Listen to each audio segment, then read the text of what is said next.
각국의 복음을 찰랑찰랑 전하는 찰랑 게스트하우스에 오신 여러분들을 환영합니다. 저는 찰랑 게스트하우스의 주인장 이다혜입니다. 안녕하세요. 안녕하세요. 반갑습니다. 네, 저희 오늘 찰랑 게스트하우스에서 열리는 파티에 함께 해주신 여러분들 너무너무 감사드리고 우리 청년 선교사님들의 이야기를 들어보고자 오늘의 파티를 준비해보았습니다. 각 선교사님들이 다녀온 나라를 한번 맞춰보는 시간을 가져볼 건데요. 그러면 헬림자매님부터 설명해 주실까요? 저 인사말이 말로 하면은 슬라만 말람이라고 해요. 슬라만 말람. 네, 저녁이라서 지금 슬라만 말람. 맞아요. 저녁이죠. 아침에는 또 슬라마 시앙. 슬라마시아. 네, 이렇게 시간대마다 인사말이 다릅니다. 전혀 처음 들어보는 유럽 쪽은 아닌 것 같아. 어디일까나? 힌트 하나 더 힌트 주세요. 하나 더 주세요.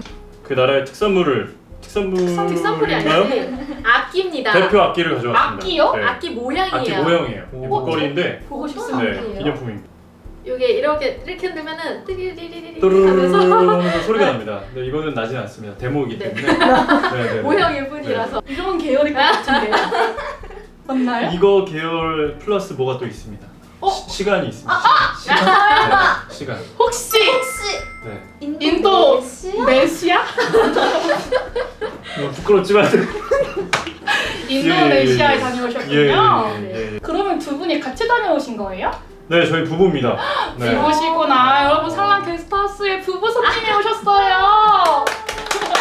그러면 다음에는 경진자매님은 어디 다녀오셨을까요? 저는 따로 인사말이나 소품 같은 건 준비하지 않았지만 그래도 열심히 설교를 들은 분들이라면 누구나 다 아실 법한 그런 키워드들을 좀 준비를 했는데요.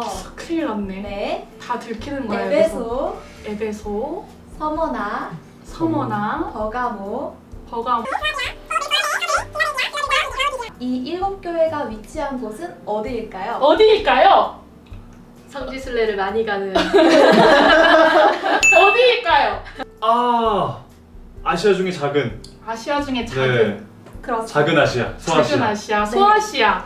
이런 말장난을 좋아하시는군요. 예, 제가 인도네시아, 예, 제 장난꾸러기입니다. 소아시아 이런. 그러면 우리 마지막으로 다음 형제님은 어디 다녀오셨을까요? 저는 인사말보다는 저는 소품을 이렇게 챙겨왔습니다. 저 이런 친구 많이 봤거든요. 베트남! 맞습니다. 맞아요. 저는 베트남을 다녀왔습니다. 최근에 청년부에서 갔다 왔죠. 혹시 단비팀이셨나요? 네, 맞습니다. 네, 모두들 나눠주셔서 너무 감사드립니다. 이제 본격적으로 청년 선교사님들의 이야기를 들어보려고 하는데요. 먼저 경진 자매님이 다녀오신 소아시아의 종교 상황은 어떤지 소개 부탁드립니다. 아시다시피 무슬림 인구가 99%가 넘는 나라지만 국교로 정해진 건 아니기 때문에 법적으로는 종교의 자유가 있습니다. 하지만 오랫동안 뿌리내린 이슬람 문화로 인해서 국민들이 이슬람교를 당연하게 받아들이고 있고 무슬림이 아닌 사람들을 차별하는 분위기예요. 그리고 역사적으로 십자군 전쟁이나 세계대전 등을 겪으면서 기독교 국가와 대립한 역사가 굉장히 깊기 때문에 기독교를 엄청 싫어하고 기독교를 받아들이는 사람들을 매국노라고 칭하면서 엄청 혐오합니다. 아이러니하게도 이곳은 제가 아까 말씀드렸듯이 신약성경의 배경이 되는 곳이기 때문에 중요한 기독교 유적지가 많이 남아있어서 매년 많은 성지순례자들이 찾는 곳이에요. 그래서 그렇게 벌어들인 관광 수입으로 모스크를 짓는다는 것이 참 우습죠. 정말 너무너무 안타까운 상황이네요. 성지순례로 벌어들인 그 돈을 사용해서 모스크를 짓는다는 말이죠. 우리 혜린 자매님이랑 상훈 형제님이 다녀오신 인도네시아에서는 상황이 어떨까요? 인도네시아도 무슬림이 대다수예요. 그래서 경제 자매님이 다녀온 소아시아에 보다는 좀 낮은 비율 87%가 무슬림이고요. 그 밖에 기독교, 그러니까 가톨릭과 개신교를 포함한 비율이 한 7% 정도 됩니다. 여기도 종교의 자유를 인정한다고 하지만 신분증에 종교를 표시하게 되어 있어서 이제 아무래도 대다수인 무슬림들이 소수인 기독교인들을 차별하는 상황이 많이 있고요. 그리고 현지 교회도 있지만 교회에서 이제 청년들을 가르친다거나 이런 체계는 잘 잡혀져 있는 것 같지 않아요. 그래서 성경을 한 번도 읽어보지 않은 기독교인들이 태반인 상황입니다.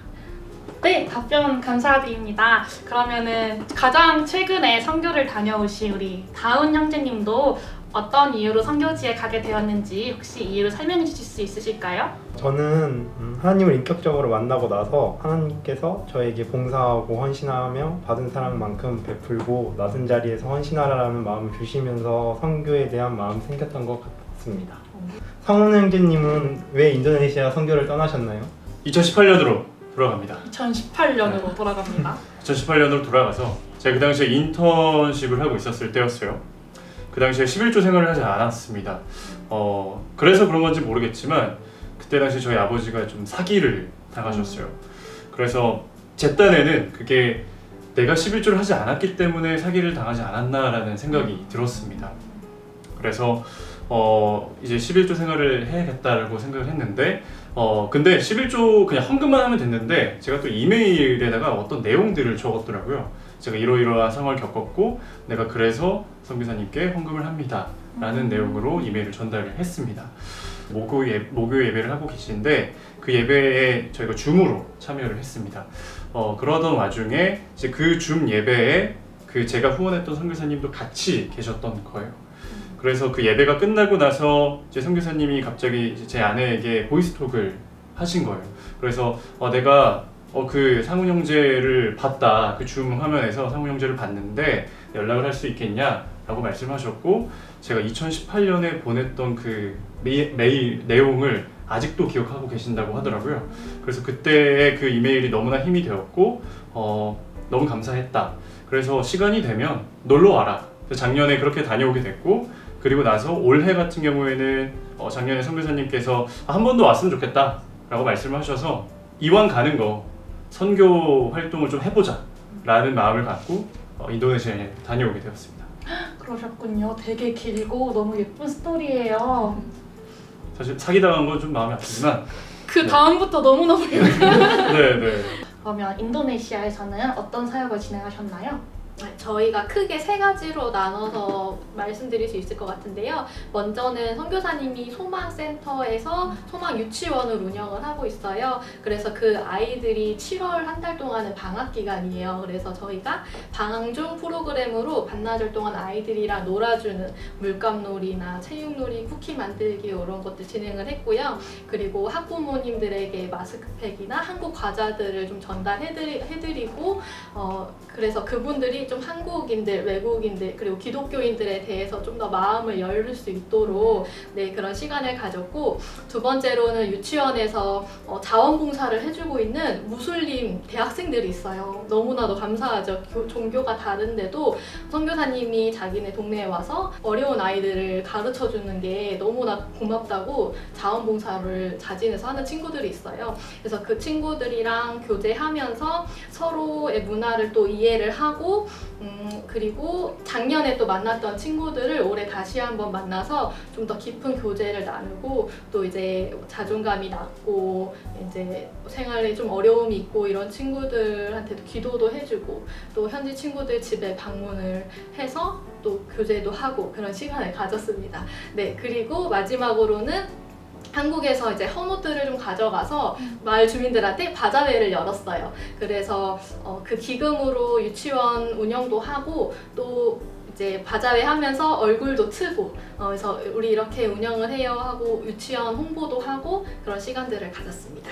다운 형제님도 아이들이랑 함께하는 사역했다고 하는데 어떤 건지 나눠주실 수 있으세요? 저는 이번 베트남에서 아이들과 할 수 있는 놀이 사역을 준비해 갔습니다.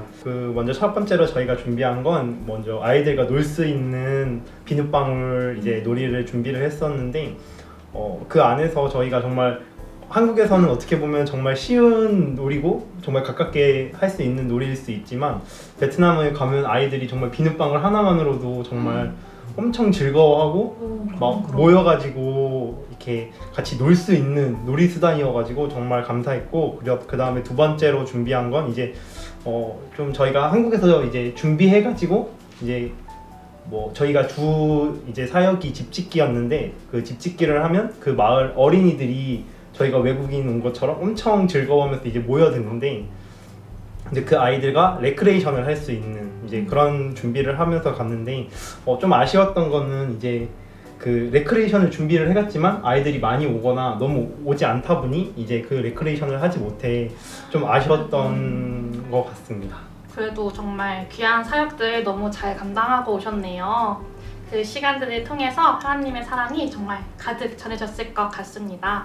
그러면 경진자매님은 정말 내가 이곳에 오기를 너무 잘했다 라고 느꼈던 그런 순간들이 있으실까요? 저는 국가 특성상 직접적으로 복음을 전하기도 어려웠고 그리고 간접적으로나마 전하더라도 분위기상 친구들이 받아들이기가 좀 어려운 곳에 있어서 아쉽게도 열매를 보지는 못했어요. 그래도 그곳에 우리 수원성 청년 공동체처럼 사랑의 공동체의 씨앗을 좀 심고 왔다고 생각이 들어서 그게 되게 오기 잘했다라고 생각되는 순간인데요. 그곳이 문화적으로 질투와 뒷담화가 정말 심한 곳이에요. 여러분이 상상하시는 것보다 훨씬 더 심하게 질투와 뒷담화가 문화적으로 좀 자리 잡고 있는 곳인데 저와 믿는 청년들이 서로 사랑하고 배려하고 그리고 다투더라도 서로 이해하려고 노력하고 또 화해하고 이런 모습들을 보면서 믿지 않는 청년들이 저런 사람들이 있다고? 이렇게 놀라는 모습들을 봤어요. 그래서 예수님의 그런 가르침을 보여줄 수 있지 않았나, 하나님의 나라를 보여줄 수 있지 않았나라는 생각이 들어서 내가 여기 오기 잘했구나 이런 생각들을 했었습니다. 정말 많이 기억에 남는 에피소드인 것 같아요. 특별한 추억이 있는 만큼 선교지에서 힘들었던 경험도 있으셨을 것 같은데 다운 형제님은 혹시 힘들었던 것 없었나요? 저는 선교지에서 이제 레크레이션이나 한국에서 준비한 놀이 및 뭐 놀 수 있는 도구들을 준비해서 많이 갔는데 사역지에 가서 이제 하다 보면 한국에서는 정말 많이 준비하고 이렇게 리허설도 많이 하고 했지만 이제 딱 그 현지 사역을 하다 보면 제대로 할 수 있었던 게 한 번도 없었던 것 같아요. 한 번도요? 네, 제대로 할 수 있었던 게 한 번도 없었던 것 같고 그러면서 생각이 드는 게 내가 여기에서 왜 하고 있나 이런 거를 이런 생각이 많이 들고 정말 굳이 이게 내 생각대로만 해서 잘못된 건가? 라는 생각을 하게 되는데 이제 그때 제가 했던 생각은 그래도 주님이 나를 통해 아이들을 통해 일하신다라는 생각을 하면서 부담감이나 어려운 점들이 해결되어 나갔던 것 같습니다. 그러셨구나. 정말 현지 상황이라는 게 저희 뜻대로 되지 않고 여러 변수가 있어가지고 더 다양한 어려움이 있는 것 같아요. 그래도 다시 가게 된다면 혹시 어떤 걸 또 해보고 싶으세요? 사실 다음 주에 갑니다. 다음 주에요? 네, 제가 2, 3년마다 주기적으로 계속 가게 되는 것 같아요. 이번에는 코로나 이후에 가게 되는 거라서 코로나 동안 새로운 믿는 사람들이 많이 생겼다고 해서 그 친구들을 좀 만나보고 싶은데요. 특별히 이번에는 뱃속의 아기랑 함께 가겠습니다. 최초 공개인가요 혹시? 네, 최초 공개예요. 여러분 저희 여기에 지금 6명이 함께하고 있습니다. 네, 그래서 우리 아이가 베트남 단기 선교로부터 이제 태교를 시작했어요. 그래서 선교 태교를 한 우리 아이가 나중에 하나님 나라 확장에 더 앞장서는 정말 복음으로 무장된 그런 아이가 되었으면 좋겠습니다. 그 아이에게 제가 사랑하는 소아시아 땅과 사랑하는 사람들을 보여주고 싶어요. 강준이야. 너무 귀여워. 너무 귀여워. 들어가도 돼? 잘 잘라주겠지. 대박이다. 너무 좋다. 혜린 자매님은 가게 되신다면 또 어떤 걸 해보고 싶으세요? 저는 사실 아이들이랑도 놀아주고 대학생 친구들이랑도 교제하고 했는데 제가 딱히 재능이나 특기가 없어가지고 뭔가 조금 더 좋은 것도 해주고 싶고 더 다양한 대화도 해보고 싶고 한데 그런 게 좀 아쉬웠어요. 아무래도 상훈이랑 저랑 둘이서 또 여러 사람들이랑 대화를 나눠야 되는데 자꾸 이제 저희도 좀 지치고 소재도 떨어지고 그래서 기회가 된다면 4-5명 조금 같이 갈 수 있는 지체들 있다면 같이 가서 더 다양한 프로그램, 더 다양한 대화를 해보고 싶다는 생각도 들고 현지어도 좀 더 배워가지고 이제 파티안의 집에 갔을 때 어머님이랑 대화를 할 때는 현지어가 좀 잘 안 돼서 좀 어려움이 있었어요. 제 대학생 친구들은 한국말을 잘 하거든요. 그래서 현지어를 조금 더 배워서 하나님, 예수님에 대한 사랑에 대해서 좀 더 얘기하고 또 현지인들을 좀 더 위로할 수 있는 깊은 대화를 좀 나눌 수 있었으면 좋을 것 같아요. 우와, 너무 기대가 되는데요. 청년 선교사님들 모두에게 하나님께서 참 좋은 때에 그 기회를 주시기를 참 기도하고 응원하겠습니다. 와, 감사합니다. 네, 오늘 산란 게스트하우스의 파티 즐거우셨나요? 네. 오늘 산란 게스트하우스 파티에 참여해주신 여러분들께 특별히 준비한 선물이 있습니다. 뭐야? 자, 짜잔! 바로 다음 선교지로 갈 수 있는 산랑항공의 티켓입니다. 자, 받으실까요? 다음 선교지로 안전하게, 귀하게 다녀오실 수 있는 산랑항공의 티켓입니다. 자, 그럼 이제 티켓도 받았으니까 다음 파티로 한번 넘어가 볼까요? 다들 준비물 챙기셨죠? 네. 네! 꺼내볼까요? 짜잔! 자, 그럼 우리 다음 파티로 한번 넘어가 봅시다. 아니, 사장님, 알바생은 어디 가고 혼자 이렇게 정리하고 있어요? 에휴, 요즘은 알바가 갑이잖아요. 그 친구 그만뒀어요. 뭐 더 좋은 데로 갔다는데 선교대회 부위원장이라나 뭐라나.